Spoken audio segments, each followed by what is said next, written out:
Capacidad de culpabilidad o imputabilidad.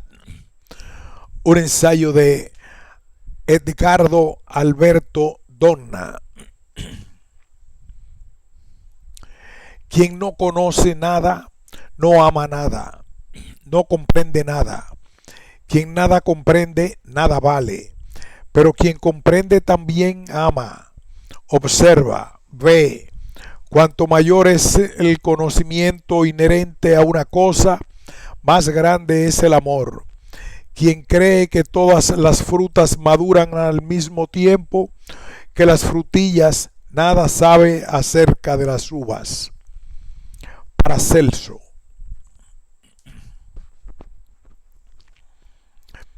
Métodos conceptuales de la imputabilidad. La doctrina ha estudiado la capacidad de culpabilidad o imputabilidad del autor del hecho penal, acudiendo a distintos métodos que se pueden sintetizar en los llamados métodos biológico, psicológico y mixto. Como es obvio, es el legislador quien, valorando puntos de vista de dogmática penal, de la naturaleza de las cosas y desde la política criminal, decide cuál es el método que sigue en la ley, aunque es nuestra opinión que no debe separarse de los conocimientos científicos alcanzados.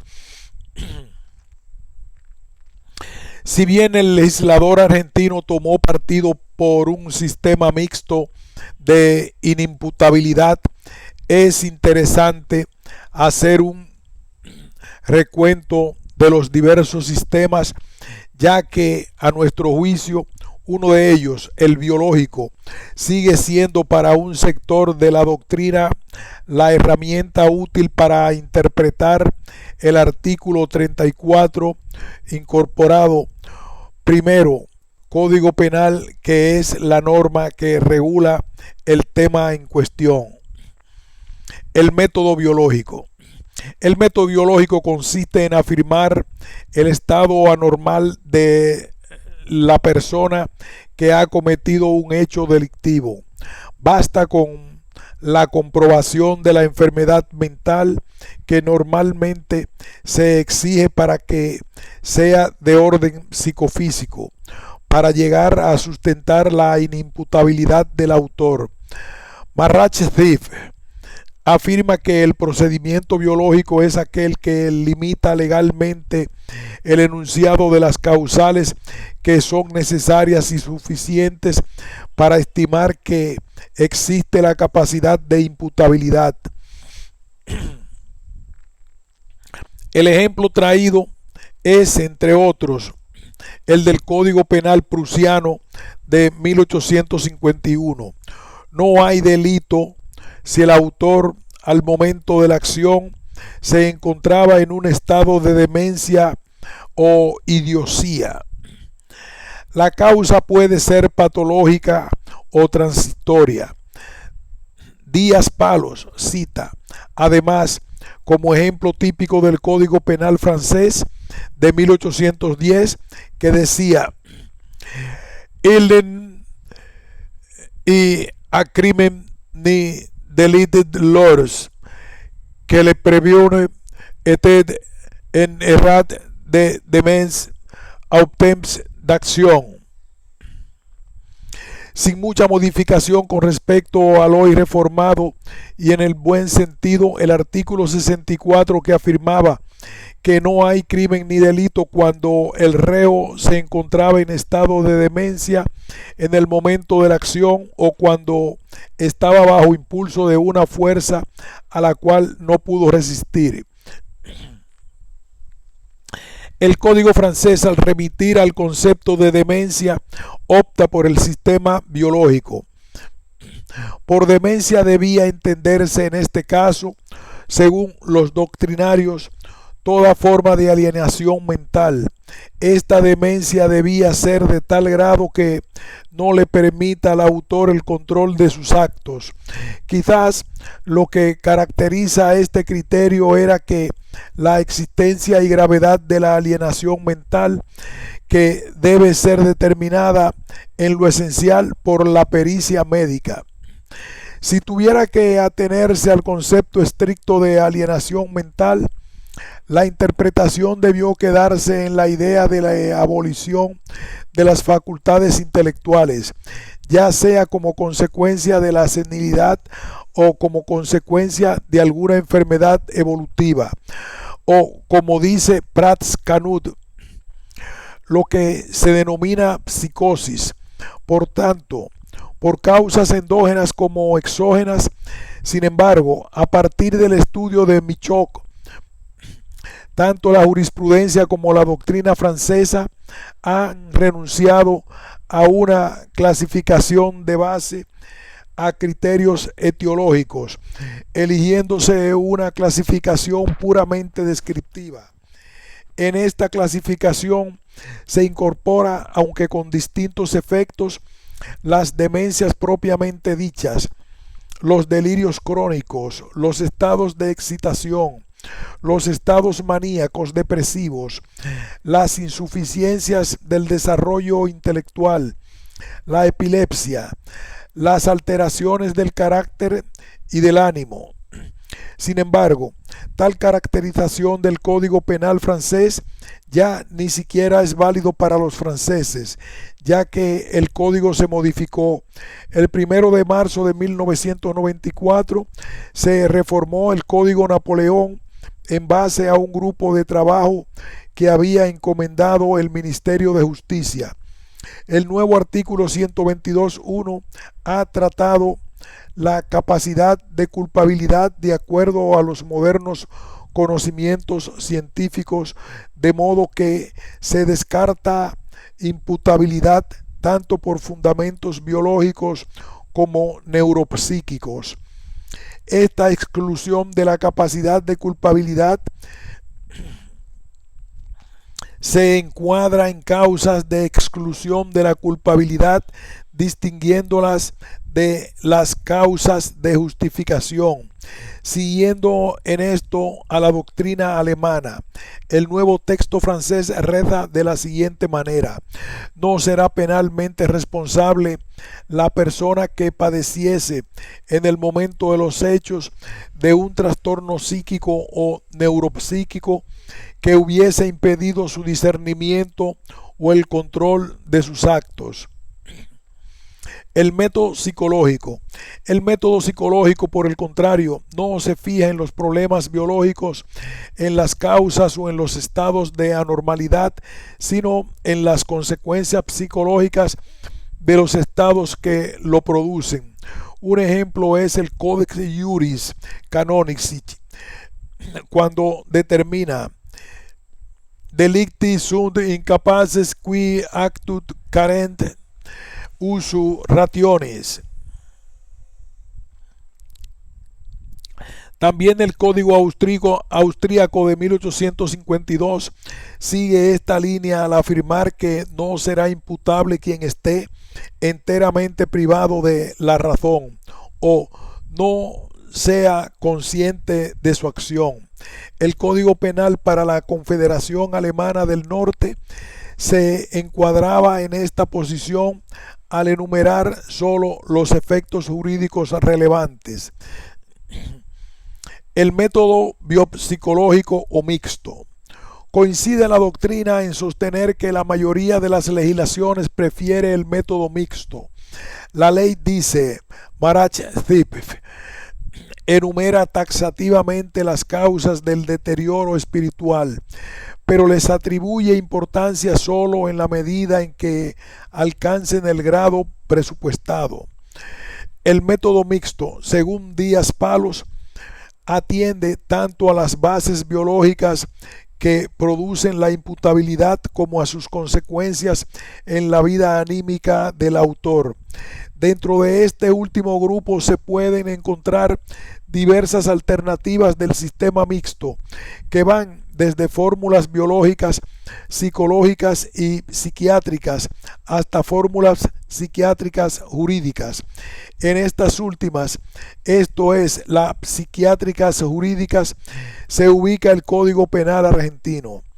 Son fórmulas psiquiátricas jurídicas aquellas que incorporan los resultados del alcance moral y jurídico inherente a la psiquiátrica deficiencia o perturbación. Esta forma de regular la capacidad de culpabilidad se remonta a las partidas, cuando se refería al loco, desmemoriado o menor, y les exime de pena en el homicidio, porque no sabe ni entiende el yerro que faces. Esta doctrina española no reaparece hasta principios del siglo XIX, recogida por códigos foráneos. El primero, el de Baviera, de 1813, que sirve de fuente a su vez a los códigos de los cantones suizos para incorporarse luego a las legislaciones hispanoamericanas, Argentina, Paraguay, México. En este tipo de fórmula se da una conjugación feliz del error y de la insania, concretado en la expresión que impida a la gente tener conciencia del hecho o de su criminalidad. En este sentido puede decirse que está incorporada al Código danés de 1886, al noruego de 1902 y al alemán vigente. El problema dogmático de la capacidad de culpabilidad. Generalidades. A. Conceptualización. El tema de la capacidad de culpabilidad se asimila en su tratamiento dogmático al error de prohibición, de manera que ambos institutos deben ser tratados de manera análoga. Es que tanto uno como el otro se refieren a la conciencia del ilícito, ya sea analizando si el sujeto se motivó en la norma, ya sea si podía realmente hacerlo. Con ello, se le da un rango dogmático a la capacidad de culpabilidad que antes no había tenido y que, es más, se había envuelto en fuertes discusiones que la llevaron a dudar del lugar que debía tener en la estructura del delito. Es más, la falta de claridad en este tema ha llevado a que se mezclen temas de medicina, psicología, filosofía, antropología y hasta de política. Bien ha hecho notar Marrach Stiffer que la terminología usada, capacidad de culpabilidad, es distinta de la imputabilidad, con lo que se está haciendo resaltar que el tema no es de la acción, sino hace referencia al juicio de culpabilidad. Pero además el término imputabilidad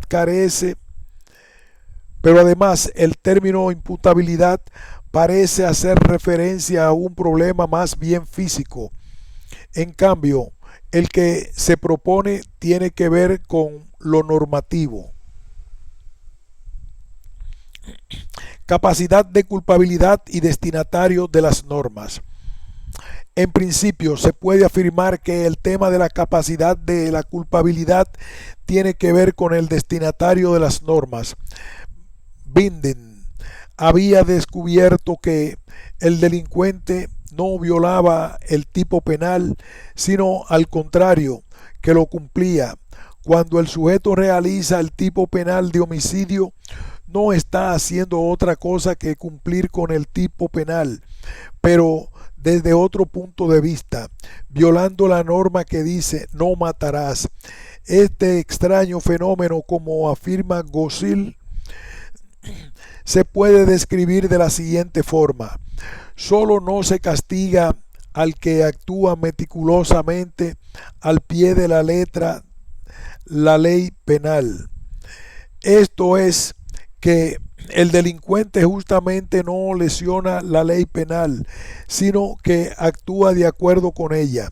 Entonces, ni el asesino ni el ladrón sobrepasan la ley penal. Sin embargo, existen en el orden jurídico preceptos que prohíben el ocasionar la muerte de otras personas, así como el apoderamiento de bienes ajenos o el tener relaciones sexuales con otra persona en contra de su voluntad. Estos preceptos jurídicos que se distinguen necesariamente de las leyes son las normas, declaraciones sobre cuya existencia y esencia se podrá acá como hipótesis incomprobable. Con este razonamiento, Binding había descubierto que las normas no existían por sí, sino a los efectos de proteger los intereses de la comunidad social. Considera como indispensable para ella y que se denominan bienes jurídicos. Los tipos penales solo describen aquellas acciones que, violentando la norma, ataca los bienes jurídicos. El problema más grave, a mi juicio, con el cual se encontró la teoría de las normas fue la cuestión del destinatario de las normas. En este sentido, afirma Kaufman, si los imperativos se dirigen a la totalidad de los sujetos del orden jurídico, estarían también dirigidas a los incapaces de acción y a los inimputables, así como a los bebés, a quienes están durmiendo, a los locos y a los ebrios. Tal cosa sería sencillamente imposible.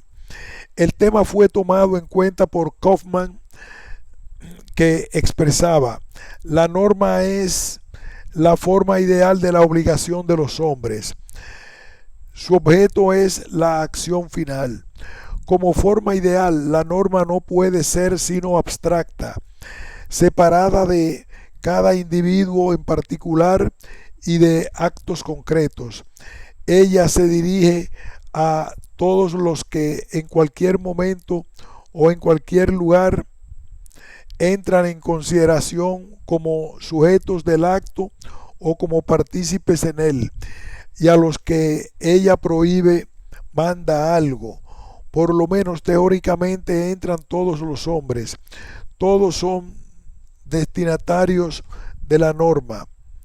En este punto donde se encuentra la clave del problema que tratamos, esto es la capacidad de culpabilidad, lo importante no es tanto a quién se dirige el mandato, sino quién, en el caso individual, está obligado a responder.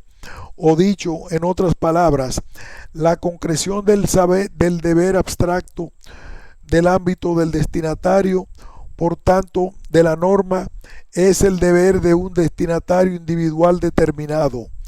Es deber del sujeto en quien se concreta la norma, exige en este ciertas condiciones. El individuo estaría en condiciones de llevar a cabo en determinadas situaciones el acto prohibido, o sea, que este individuo tiene, según la situación concreta, disposición de los presupuestos psíquicos y físicos para la realización del acto prohibido. En síntesis, la norma se concreta en aquellos que son capaces de acción.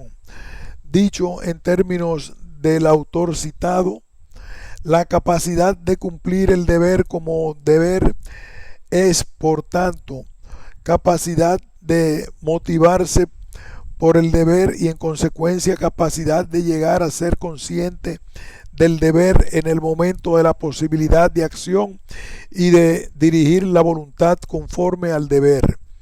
De lo expuesto hasta ahora aparece como criterio básico aquel que por el cual el sujeto pueda comprender el injusto o ilícito de su acción y actuar conforme a esa comprensión.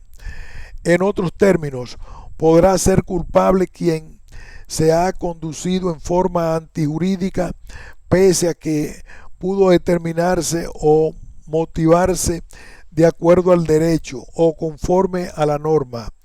De allí que la acción antijurídica le sea reprochable cuando el autor tenía la posibilidad de ser motivado por la norma y en consecuencia tenía el deber jurídico a no realizar la acción.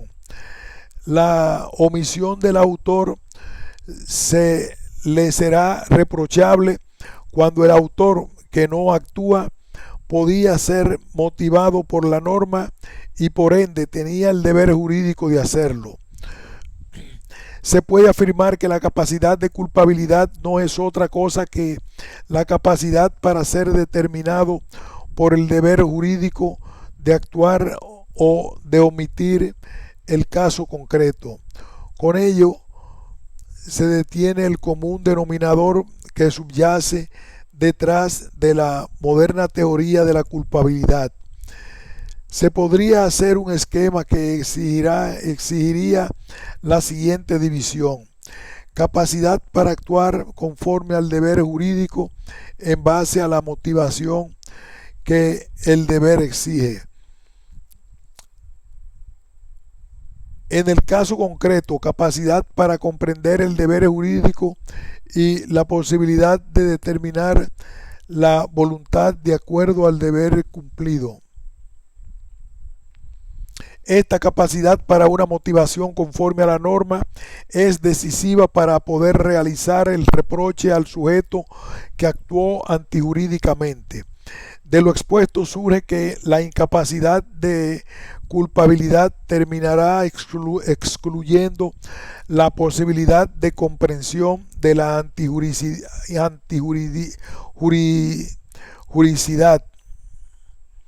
o la capacidad de conducirse conforme al reconocimiento de la norma.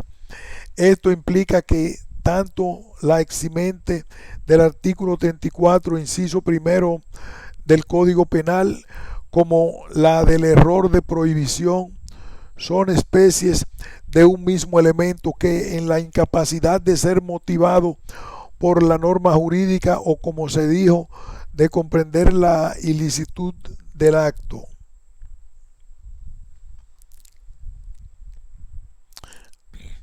La sencillez del esquema que respeta a pie juntillas el principio de culpabilidad parece no haber sido vista por la doctrina argentina en general, que insiste en extraer el error de prohibición del artículo 34 primero del Código Penal, cuando éste solo se refiere a la capacidad de ser culpable y cuando el error de prohibición se deduce sin problema alguno del mando constitucional de la ley previa que surge del artículo 18 de la Constitución Nacional.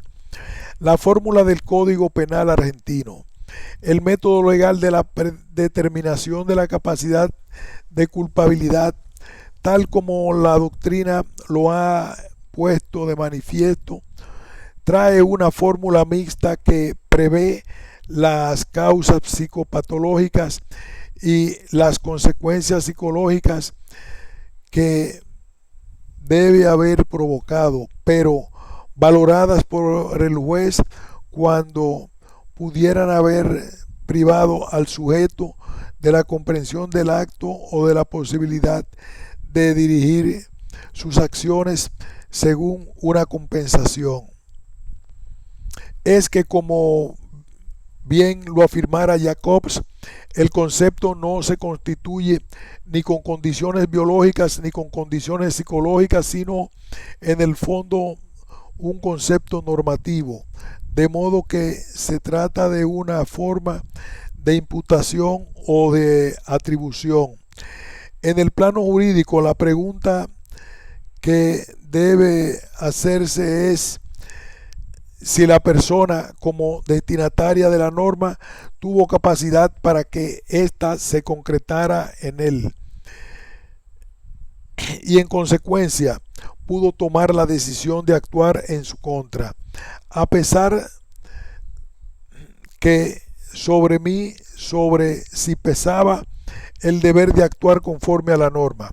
En este punto es donde se debe analizar la conducta del autor, no solo en base a las pericias, sino también tomando en cuenta todo el contexto de acción del imputado. Aquí hacemos una pausa y continuaremos con el artículo. Análisis de la fórmula del artículo 34, primero del Código Penal.